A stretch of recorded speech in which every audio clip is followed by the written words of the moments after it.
Salam jumpa kembali Bapak Ibu dan Saudara-saudara. Hari ini kita mau melihat dan belajar dari firman Tuhan, bagaimana kesetiaan Allah itu luar biasa, sementara seringkali kita itu menjadi orang yang munafik di hadapan Tuhan. Ya. Tetapi kita bersyukur Tuhan memberikan kesempatan demi kesempatan untuk kita kembali mengalami pertobatan. Mari kita akan berdoa. Bapa di surga, kami sadar bahwa seringkali kami menjadi orang yang munafik di hadapan Tuhan. Sepertinya kami percaya dan setia, tetapi sesungguhnya kami tidak setia dan tidak percaya. Ampunilah kami, biarlah kami belajar bahwa kesetiaan Allah seharusnya mengubah sikap hidup kami untuk semakin tekun di dalam iman, semakin setia kepada Engkau. Kiranya Engkau berfirman kepada kami.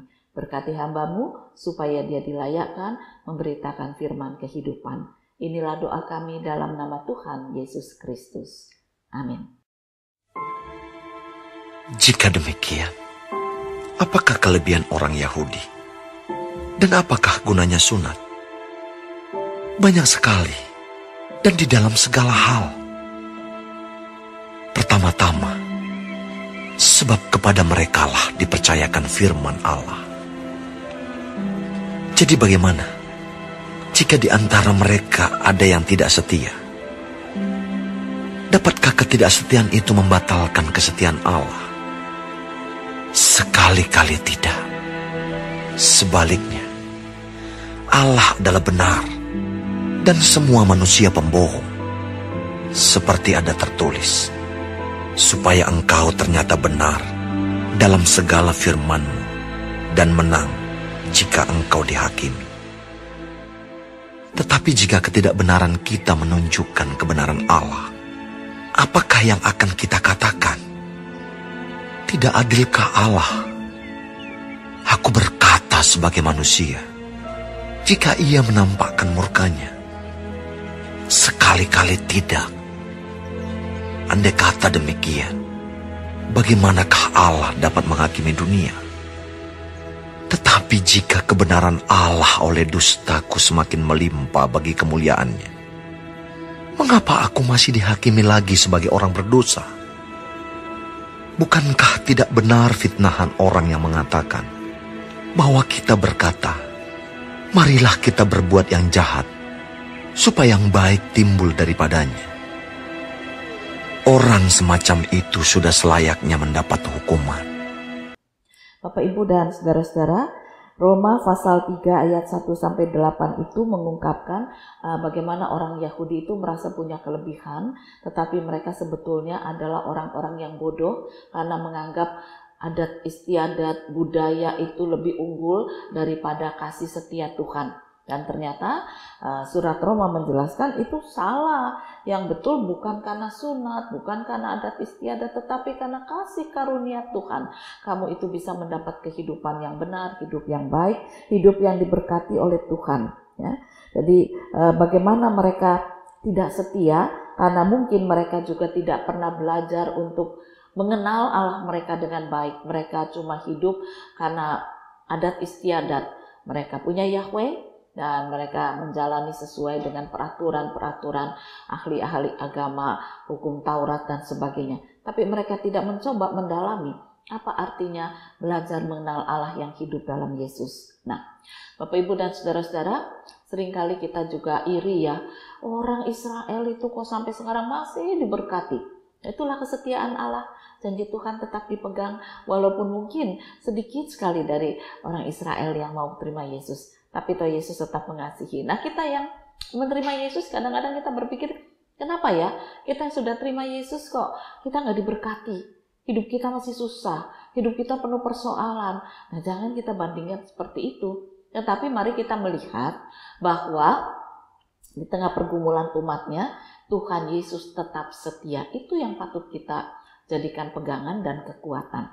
Nah, dan dengan demikian kita tidak akan menjadi orang yang munafik. Seperti apa orang munafik di dalam gereja Tuhan? Banyak sekali. Contohnya, ada orang-orang itu yang masih kebaktian ya, lalu ikut aktif di dalam beberapa kegiatan gereja, tetapi dia juga menomorsatukan ya semacam ilah begitu ya, ilah dalam tanda petik. Misalnya ada hari-hari keramat yang masih dia percaya. Oh, ini mah cuma adat, kebiasaan dari dulu, kan enggak apa-apa toh ya. Lah ya, ini namanya munafik ya.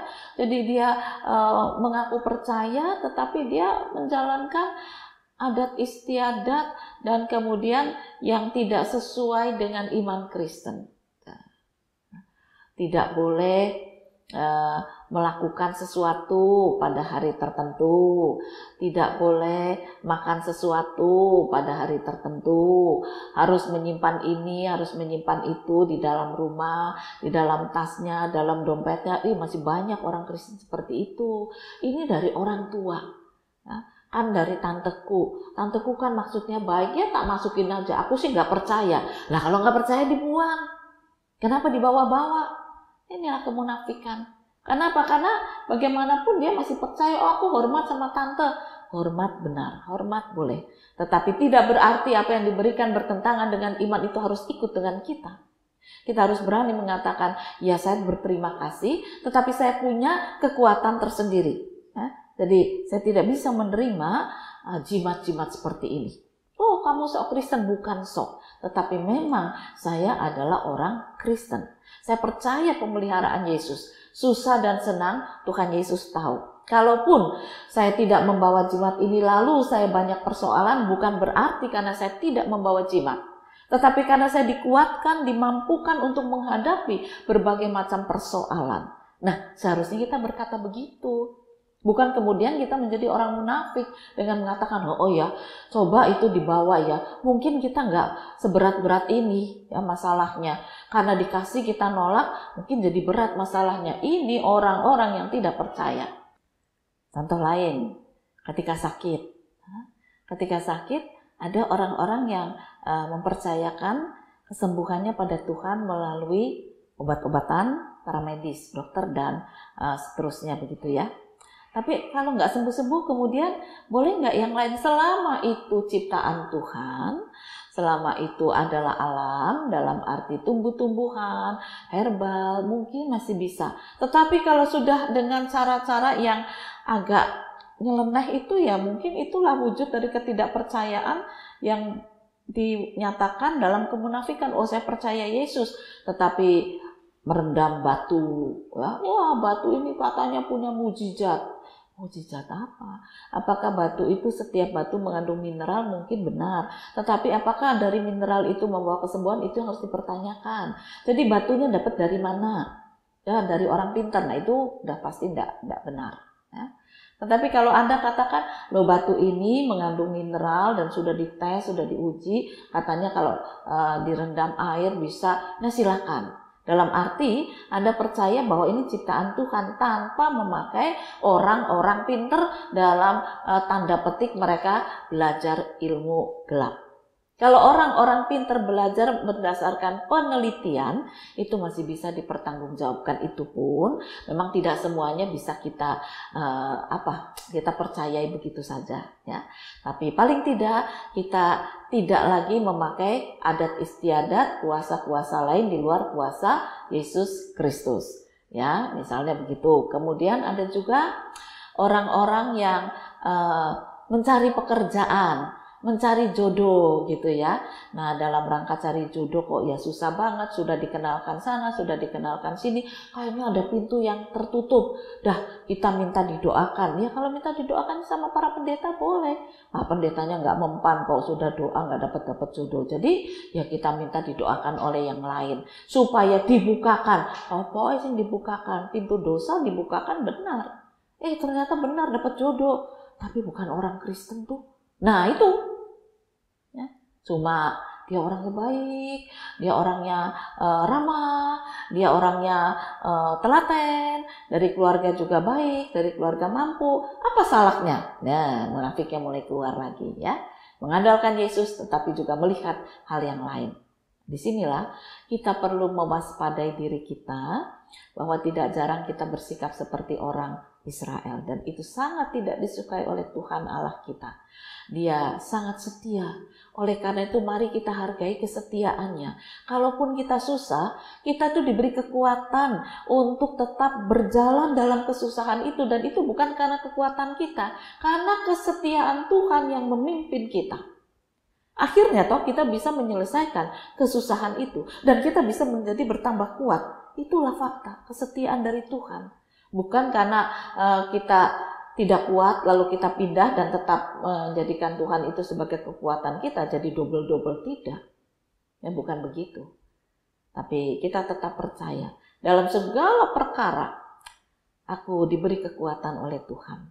Dan ketika kekuatan itu menopang aku, menuntun aku, disitulah aku menjadi semakin kuat. Nah ini orang yang betul-betul menghargai dan percaya kasih setia Tuhan. Tuhan sangat setia, oleh karena itu mari kita juga belajar untuk tetap setia. Ada banyak perkara yang harus kita hadapi. Tidak mudah, tetapi kita yakin penyertaan Tuhan, kasih setia Tuhan jauh lebih besar daripada persoalan yang kita hadapi. Jangan jadi orang munafik. Tuhan memberkati firman-Nya. Amin. Mari kembali kita akan berdoa. Tuhan Yesus ajarkan pada kami untuk kami tidak menjadi orang yang munafik, tetapi kami yakin dan percaya pemeliharaan Tuhan. Di tengah kesulitan seperti apapun, kami dikuatkan, dimampukan untuk tetap bersukacita menjalaninya karena Engkau bersama kami. Itulah kesetiaan Allah di dalam Yesus yang menguatkan kami. Berkaryalah ya Tuhan. Inilah doa kami dalam nama Tuhan Yesus Kristus. Amin.